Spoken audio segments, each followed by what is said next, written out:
క్రీస్తునందు ప్రేమైన సహోదరి సహోదరులకు యేసుక్రీస్తు నామములో శుభములు. దేవుని యొక్క మహిమ మీ మీద ప్రకాశించునుగాక. ఈరోజు దేవుడు మనకిచ్చిన మాట మార్కు సువార్త 4వ అధ్యాయము 18-19 వచనాలు.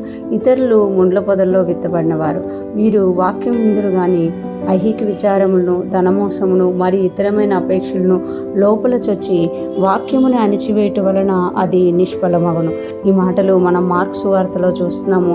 విత్తువాని విత్తనమును గురించి 3 సువార్తల్లో కూడా మనము చూడగలము. వాక్యం విత్తబడుతున్నప్పుడు 4 రకాల మనుషులు ఉంటారు. 4 రకాల నేలలను వాటిని పోలుస్తూ యేసయ్య ఉపమానం చెప్పినట్లుగా మనము చూడగలం అన్నమాట. ఇక్కడ మనం గమనించినట్లయితే ఈరోజు దేవుడు మనకు తెలియజేస్తున్న మాటలు, ఇతరులు ముండ్ల పొదల్లో విత్తబడిన వారు, వీరు వాక్యం విందురు గాని ఐహిక విచారములు, ధనమోసమును మరి ఇతరమైన అపేక్షలు లోపల చొచ్చి వాక్యమును అణిచివేయటం వలన అది నిష్ఫలమగును. ఇతరులు అనంటే ఇది 3వ రకమైన వాళ్ళు అనమాట. మొదటి రకం చూస్తే త్రోవ పక్కన వారుగా, రెండోది చూస్తే రాతి నెలగా, మూడోదిగా చూస్తే ముండ్ల పొదల్లో విత్తబడిన వారు.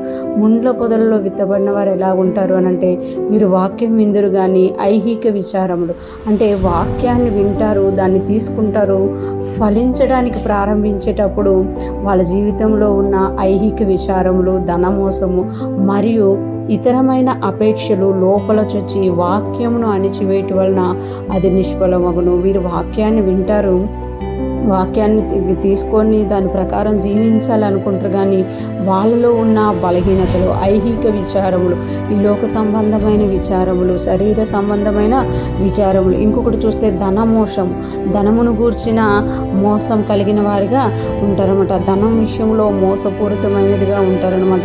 ఇంకొకటి ఇతరమైన అపేక్షలు, అంటే ఇంకా ఏ అపేక్షలు అయితే కలిగి ఉన్నారో ఆ అపేక్షలు ఉంటాయి. ఇవన్నీ కూడా లోపల చొచ్చి, అంటే దేవుని నమ్ముకున్నప్పుడు, దేవుని సన్నిధికి వచ్చినప్పుడు ఇవన్నీ వదిలి క్షమాపణ అడిగి వస్తారు. కానీ వీటన్నిటి తాలూకా వేర్లు ఉండి ఏం చేస్తాయి అనంటే వాక్యం వెళ్ళి ఫలించకుండా అవి బయటకు వచ్చి ఆ వాక్యాన్ని అణిచివేస్తాయంట. అలా అణిచివేయటం వలన అది నిష్ఫలమగును.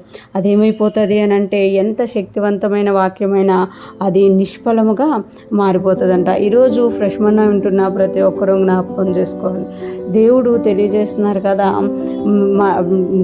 విత్తువాని విత్తనంలో 3వ రకం మనుషులు ముండ్ల పొదలో విత్తబడిన వారుగా ఉన్నారన్నమాట. ఆ విత్తబడిన వారు ఏం చేస్తారు అని అంటే, ముండ్ల పొదల్లో విత్తబడిన వారు వాక్యం వింటారు కానీ లోపట ఉన్న శరీర బలహీనతలు ఆ వాక్యం ఫలించకుండా చేస్తాయన్నమాట.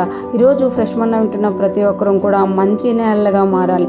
ఏదైతే ఇంకా మనం వాక్యం విన్నా కూడా అది మనలో ఫలించకుండా ఐహిక విచారాలు, ధనమోసము, ఇతర అపేక్షలు వాక్యాన్ని అణిచివేస్తున్నాయో మనం గుర్తించి వాటిని వేళ్లతో సహా పెరికి వేసుకొని మనం మంచి నేలగా మారాలి అని దేవుడు ఆశపడుతున్నారు. అటువంటి జ్ఞానం కలిగి మనం ముందుకు సాగిపోవడం గాక, వాక్యములో ఎదుగుతూ మంచి నేలగా మారి విత్తబడిన ప్రతి వాక్యం మనలో ఫలించేటట్టుగా మనం వర్ధిల్లుదుము గాక. దేవుని కృప మనకు తోడయుండి మనల్ని వర్ధిల్ల చేయునుగాక. ఆమేన్.